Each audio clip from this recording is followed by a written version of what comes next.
매일 성경 묵상을 돕는 해설 가이드입니다. 안녕하세요. 묵상 코치입니다. 함께 읽고 나눌 말씀은 예레미야 14장 1절에서 12절까지 말씀입니다.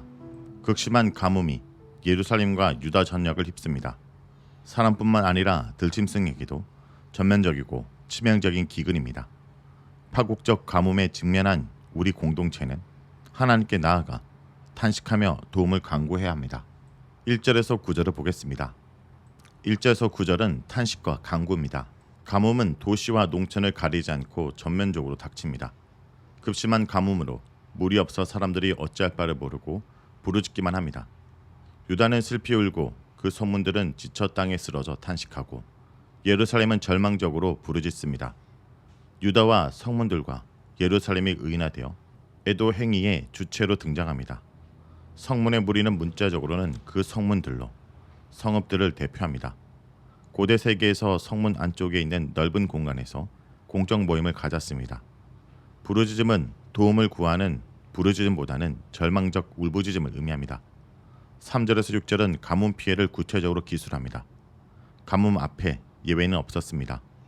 귀족들은 물을 길러오도록 종들을 성 밖으로 보냈지만 이들은 빈 물동이를 든 채 돌아올 뿐이었습니다.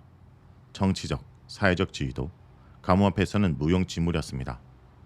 가나안의 농사는 비에 의존했기에 가뭄은 농부들에게 더욱 치명적이었습니다.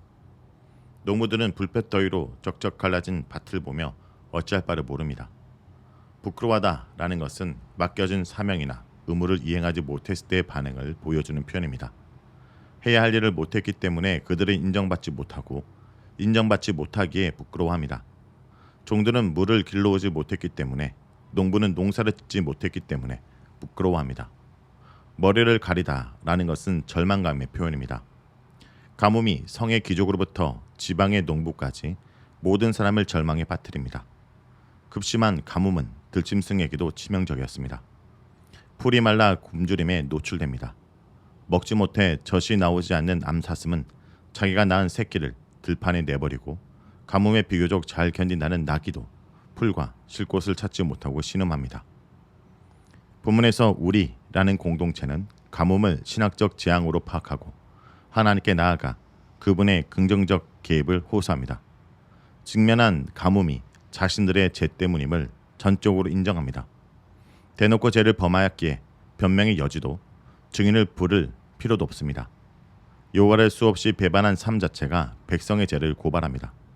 타락함은 배반, 반역, 돌아갈 수 없음을 의미합니다. 그들은 개입의 동기와 목적을 오직 하나님에게서 찾습니다. 주의 이름을 위하여 자비를 베풀어 달라고 공동체는 간구합니다. 하나님 백성의 고난과 재앙은 이방인들의 눈에는 자기 백성도 지키지 못하는 하나님의 무능력을 보여주는 곧 이방인들에 의해 그분의 이름이 더럽혀지는 사건입니다. 역으로 재앙을 겪고 있는 하나님 백성의 구원은 하나님의 영광과 능력을 이방인들 가운데 드러내는 사건입니다. 이런 배경에서 에스겔은 바벨론 유배민의 구원을 여호와 이름을 위한 사건으로 선포합니다. 에스겔 36장 22절에 이스라엘 족속들아 내가 이렇게 행함은 너희를 위함이 아니요 너희가 들어간 그 여러 나라에서 더럽힌 나의 거룩함 이름을 위함이라. 이스라엘이 죄를 범했음에도 불구하고 주의 이름을 위하여 도와달라고 기도할 수 있는 까닭은 여호와가 바로 이스라엘의 소망과 구원자이시기 때문입니다. 여호와는 절망 중에 있는 이스라엘에게 소망이시고 고난 중에 있는 이스라엘에게 구원이십니다. 출애굽 이후 이스라엘은 역사와 자연 안에서 여호와를 구원자로 거듭 경험하였습니다. 극심한 가뭄으로 생존의 위기에 처한 공동체는 구원의 하나님에게서 소망을 찾습니다. 여호와께만 소망과 구원이 있기 때문에 그분의 개입이 유일한 해결책입니다. 이제 공동체는 여호와를 객과 나그네와 용사에 대비하여 개입을 촉구합니다. 이스라엘의 소망이시며 구원자이신 여호와께서 마치 남의 땅에 거하는 이방인처럼 하룻밤 머물기 위해 여인 속에 들은 나그네처럼 그렇게 무관할 수 있습니까? 이스라엘의 전사로 용맹스럽게 전쟁터를 누벼셨던 분께서 어찌하여 지금은 놀라 어쩔 줄 모르는 용사처럼 구원해줄 힘없는 용사처럼 침묵하십니까? 공동체는 이스라엘의 소망이자 구원자이신 여호와께서 어떻게 그처럼 남이 되셨냐고 적들의 위력 앞에 용기를 잃고 두려웠던 용사가 되시냐고 탄식합니다. 하나님의 침묵이나 무능력에 대한 탄식은 물론 불신앙의 토로가 아닙니다. 하나님의 계획을 촉구하는 문학적 수단입니다. 당신은 객이 아니지 않습니까? 나그네가 아니지 않습니까? 이스라엘의 형편에 무관심 한 분이 아니지 않습니까? 적을 놀라게 하시고 전쟁터를 누비실 용사가 아니십니까? 크신 능력의 구원자가 아니십니까? 공동체는 다시금 여호와께서 이스라엘에 무관심할 수 없음을 신학적 정통에 의존해 호소합니다. 요한은 잠시 유숙하는 나그네와 달리 우리 가운데 계시는 하나님이시고 이스라엘은 주의 이름으로 일컬음을 받는 자입니다. 전자는 이스라엘 가운데 현존하시는 구원의 하나님을, 후자는 여호와의 소유에 속하는 이스라엘을 그 내용으로 합니다. 다음은 10절에서 12절입니다.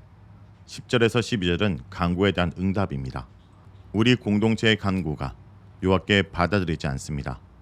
그들의 간구가 거절당한 이유가 개괄적으로 제시됩니다. 그들이 어그러진 길을 사랑하여 그들의 발을 멈추지 아니하므로 여호와께서 저들의 기도를 받지 않으십니다. 현대 시대로 옮겨진 개역개정 번역에 따르면 공동체가 행한 죄의 고백과 간구는 피상적이고 위선적인 것으로 진정성이 없습니다. 죄를 인정하지만 죄에서 완전히 떠나지는 않았고 신학적 전통을 주장하지만 단지 입술의 고백에 불과했습니다.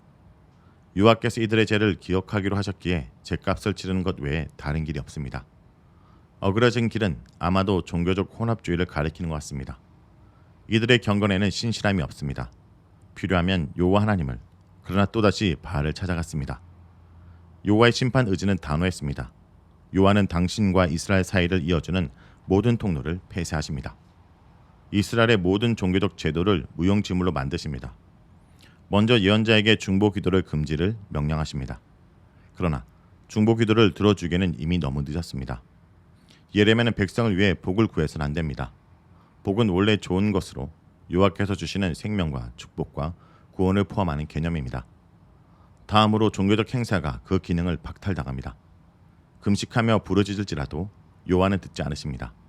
금식은 전쟁의 위기, 전염병의 찬궐 또는 가뭄과 같은 자연재해로 공동체가 위험에 처했을 때 하나님의 긍정적 간섭을 구하려는 제의적 의식입니다. 예레미야의 중보기도 금지와 더불어 제사의 효력을 무효화하십니다. 번제와 소제를 드릴지라도 여호와께서 받지 않으십니다.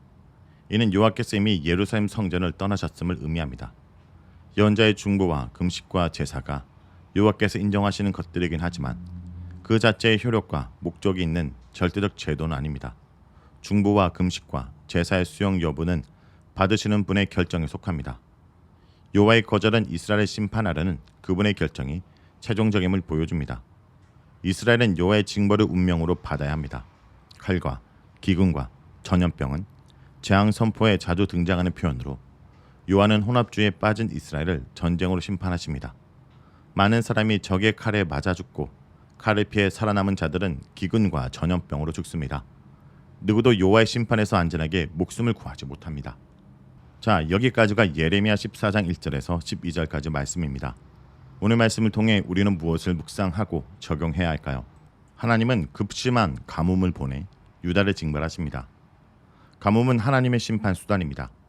당시 유다에 임한 가뭄은 식수는 물론 농업용수와 들짐승이 먹을 물까지 심각하게 영향을 미쳤습니다. 이처럼 제약은 내적인 두려움을 가져올 뿐 아니라 외적으로도 쓰라린 결과를 초래합니다. 성도 여러분, 하나님의 구원 의지만큼 심판의 의지도 단호하다는 것을 기억한다면 오늘 우리가 죄를 짓는 안일한 삶을 더 이상 살아갈 수 없음을 기억하기 바랍니다.